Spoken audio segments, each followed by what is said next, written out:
Okay, everyone, so before I actually go ahead and get started with the list of 10 most basic and essential watercolor painting supplies for beginner artists, I just wanted to mention that the reason why I thought I would create this video this week is because when I was first starting out learning watercolors and starting my watercolor painting journey, I personally ended up wasting quite a bit of money on supplies that I ended up not using at all, or on supplies that, because of my lack of knowledge, ended up making my learning process a lot more frustrating. And so I thought that I would share in this video information that I wish I personally knew when I first got started. So my main goals with this video are to sort of help demystify and compile some of the most important and essential information that you should know about watercolor painting supplies as a beginner, and also help you make more informed choices when it comes to acquiring your first sets of watercolor painting supplies. I am going to be leaving the links to all of the different products that I highly recommend for beginners and that I mentioned throughout this video down below in the description box. And if you decide to use these links, you're going to be helping me out a tiny bit so that I can keep creating these videos for you. Okay, so after having said all that, I'm going to go ahead and start with item number 1 on the watercolor painting supplies list. And this is going to be, of course, watercolor paint. The most basic presentations that watercolor paint can be found in are watercolor pan sets and watercolor tube sets. And while tubes can be pretty great, I would recommend beginners to start by using pan sets. And the reason why this is because when we're just starting out, we tend to waste and use a lot of paint. And I find that with tubes, it's a lot easier to waste paint. With pans, paint tends to last a lot longer.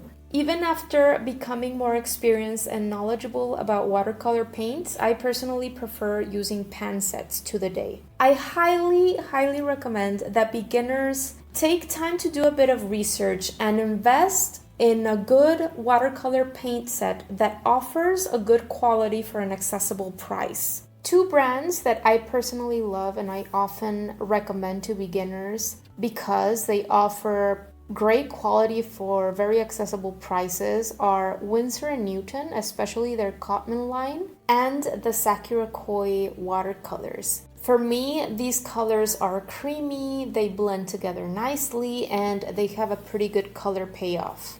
Both of these brands offer products that are very accessibly priced for beginners, and they also offer sets that are smaller and some that are larger. Something that I wish I knew when I first started out and that I think all beginners should understand is that just because a watercolor set is larger doesn't necessarily mean that it's better. Sometimes the more limited your colors are, the better it is going to be for you at the end. I highly recommend that beginners get sets that are at most 12 different colors because this is going to allow you to start mixing your own colors and understanding color combinations a lot faster. I personally have bought the Sakura Koi 24 pan watercolor sets twice already through Amazon, and you can also find this same brand offering a set that is half the size. And I also loved the 12 color Cotman line sketch, I think it's called, from Winsor & Newton. I loved it so much that I recently invested in a much larger set. Let's move on to item number 2 in our supplies list, and this is going to be paper. And with paper, there are quite a few different things that you should know about when you're just starting out. I think out of all the basic watercolor painting supplies, paper was the most difficult for me to wrap my head around when I was first starting out learning about it. So I am going to do my best to keep things as simple as possible. So there are 3 main sort of characteristics in terms of watercolor paper that are going to affect your experience as you're painting as well as the overall outcome of your work. And these 3 things are the paper's weight, so how thick or thin it is, the paper's absorbency, which is directly related to its sizing, and the paper's texture or tooth, so how smooth or rough it is. So generally speaking, I would recommend beginners to start with a paper that offers sort of a mid-range in terms of the three characteristics that I previously described. So in other words, look for a paper that isn't too thin or too thick, which in watercolor paper would probably mean something like 140 pounds. Look for a paper that offers decent absorbency, and also look for a paper that isn't too rough and isn't too smooth. And if you see this little table that I have prepared for you that shows the three main types of watercolor paper that exist, you can see that cold press paper falls right in the middle between rough and hot press. And while you can definitely find different weights of each of these types of watercolor paper, rough watercolor paper is going to be the most textured and most absorbent of the three, while hot press paper is going to be the smoothest and least absorbent of the three. So I would totally recommend beginners to look for cold press watercolor paper, which offers the best of both worlds, and it is honestly to the day my favorite type of paper to work with. I want to really emphasize right now that the thickness of your paper is going to really affect your painting process. If I had known, I would never have wasted my money on watercolor paper that is less or thinner than 140 pounds. Anything thinner than that is likely to buckle, warp, and is going to be very frustrating because you're going to be damaging it very easily, especially in the beginning. Just as a quick FYI at this point, in terms of the weights of watercolor paper that you can find at art supply stores commonly, 90-pound paper would be considered lightweight, 140-pound paper would be considered medium weight, and 300-pound watercolor paper would be considered heavyweight. So go for the cold press 140-pound paper. Two brands that offer great cold press medium weight watercolor paper are Canson and Strathmore, and I cannot tell you how much I used them when I was first starting out, and I still do. They both offer what I consider to be great quality for a great accessible price, and I'm going to be leaving links to my favorite watercolor paper pads that I used back then and that I currently use from both of these brands down below in the description box.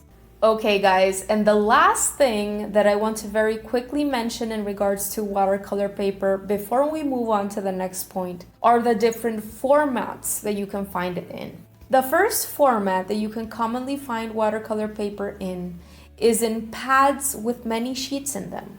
Watercolor paper can also be found in large sheets that you can buy in singles, and you can then cut up at whatever size you would like to work in. And last but not least, watercolor paper can also be found in blocks. And blocks are interesting because they have a film or an adhesive all around their edges, and you have to actually separate each sheet one by one using a knife. Watercolor blocks are super handy for people who enjoy painting landscapes or scenery because they eliminate the need of having to stretch out your paper. And they are also super handy for people who want to go and paint outside in plein air. Watercolor paper blocks aren't something that I personally use, and I don't think it's necessary for beginners to start with them at all. If you particularly decide that you want to get into painting landscapes or plein air painting later on, then definitely do explore them. But at this point, I'm just sharing this information so that you know that they exist. Okay, we are now moving on to the third item on our list, which is paintbrushes. First and foremost, you should know that a good watercolor paintbrush should be able to hold a good amount of paint/water in it. It should be able to maintain a fine point, and it also should be able to distribute paint smoothly on your paper. Now, there are a ton of different types of paintbrushes, and I'm going to be focusing more on types of hair and types of shape. And something that I want to emphasize before I move on is that I feel that there is a misconception amongst beginners that you should have lots of different types of paintbrushes on hand to be successful at a watercolor painting, and this is absolutely not the case at all. Please don't do what I did and go out to get one of those huge sets of paintbrushes that contain every single type of paintbrush that exists, because not only are you going to end up not using like half of them at all, but the ones that you do use are going to end up falling apart after only a few uses. So you're going to be a lot better off investing in 3 to 4 better quality paintbrushes that are versatile and that are going to allow you to actually improve your skills than in a bunch of different paintbrushes that are cheaper. And I am going to be explaining a bit about the different paintbrushes that exist next, but I am also going to then give you, in my opinion, which specific types of paintbrushes I would recommend beginners get to start off with. Okay, so I am going to get started just very quickly touching upon the different main kinds of paintbrush shapes that you can commonly find out there. And I'm going to get started firstly with the paintbrushes that I personally use most in my own work, which are round paintbrushes. I like having at least 3 different sizes of round paintbrushes with me at all times when I am painting using watercolors. And I can honestly say that about 80% of my watercolor work is created using only round paintbrushes. The second type of paintbrush that I'm going to be mentioning today is a flat brush. And I find having a thicker, maybe 1 inch, 1.5 inch flat brush helpful whenever I am painting something like landscapes or paintings that require me to cover up larger areas at once. Flat brushes are very helpful for that. Some people also enjoy painting with smaller flat brushes, but for me personally, I much enjoy painting with round brushes. And of course, one point to have in mind here is that all of these different types of paintbrush shapes come in all sorts of different sizes. The next type of paintbrush shape is called a filbert.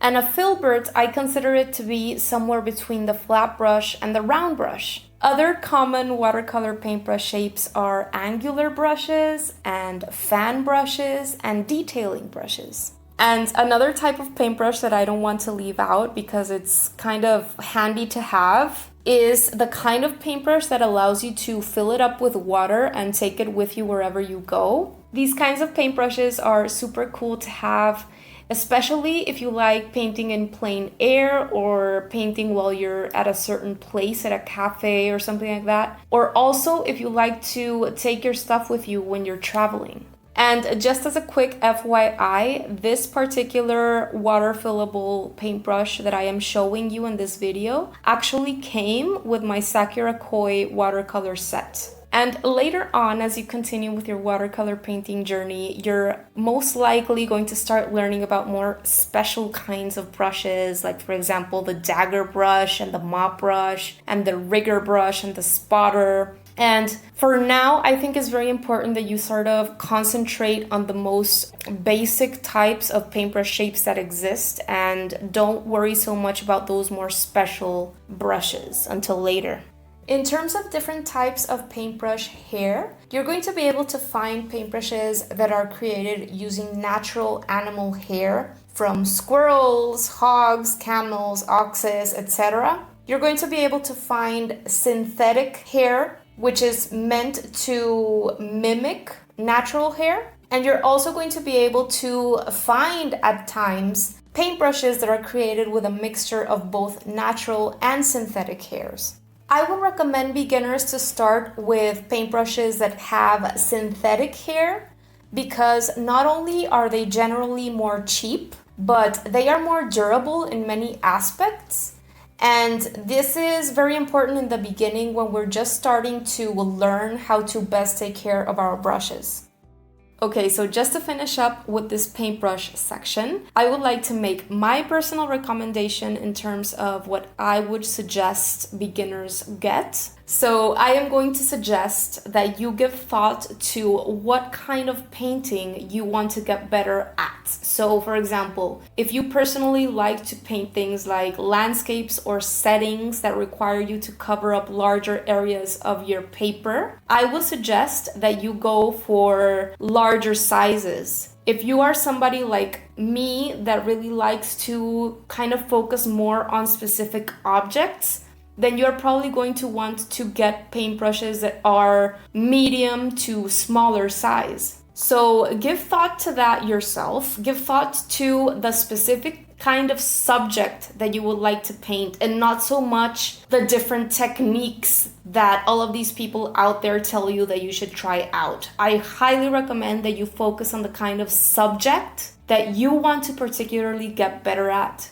And this is not to say that learning all of those different techniques and knowing the wonderful things and effects that watercolor allows you to create isn't important. I think that's very useful to know. But I am just saying that at the moment that you are investing in your supplies, you should be focusing more on what kind of subject you want to improve in, and in developing the skills that are going to allow you to get better at that.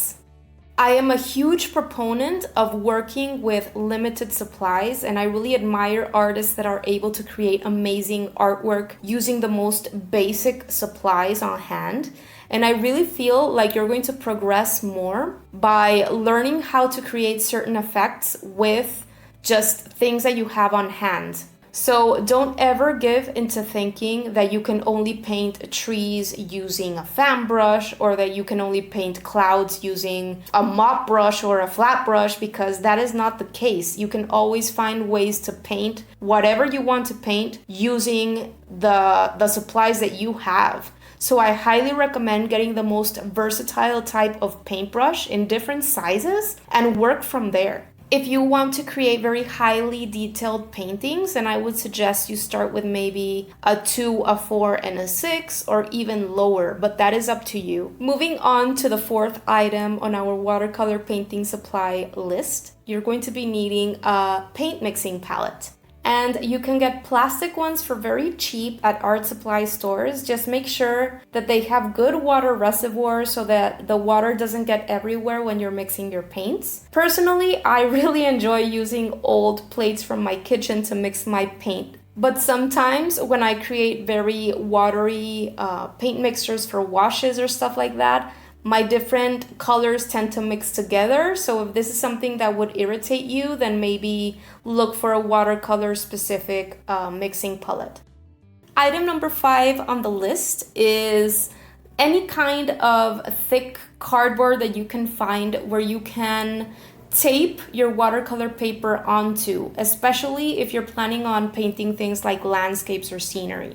You can totally tape your watercolor paper onto your desk or table, but the thing about that is that you're not going to be able to shift it and rotate it, move it around as you're painting, which can be kind of annoying. When you have a board like this, you can move it around as you wish. The next item on our list is going to be a good roll of masking tape. Item number 7 on our list, and something I personally cannot live without when I am painting with watercolors, is a scrap piece of watercolor paper. Why? Because this is essential to have by your side so that you can test out paint mixtures before actually applying them to your painting.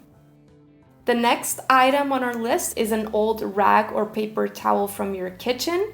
I personally am a huge fan of these Blue Shop towels that I get through Amazon, and I can reuse them over and over again with each of my paintings. Having a rag or a paper towel by your side as you're painting is essential, because with them you can lift paint and create effects.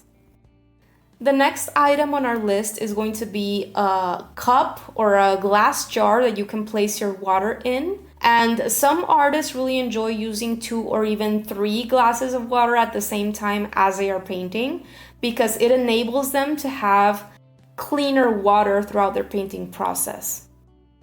And the last couple of items that I'm going to be including in this list are a lighter grade of pencil, like maybe a 2H, or a 4H. Maybe you can get away with an HB, but you definitely want that initial sketch to be lighter so that you don't see those pencil lines through your painting, and one good soft rubber eraser. And that is it, you guys. With all of these things, you are set to create awesome watercolor paintings.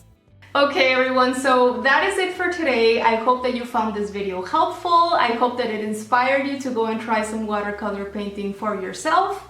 Let me know in the comment section below what it is you like so much about watercolor specifically as opposed to acrylics or oils. I would really love to know. Like this video if you liked it. It really helps my channel out. Don't forget to subscribe if you want to keep hearing from me, and see you next Friday.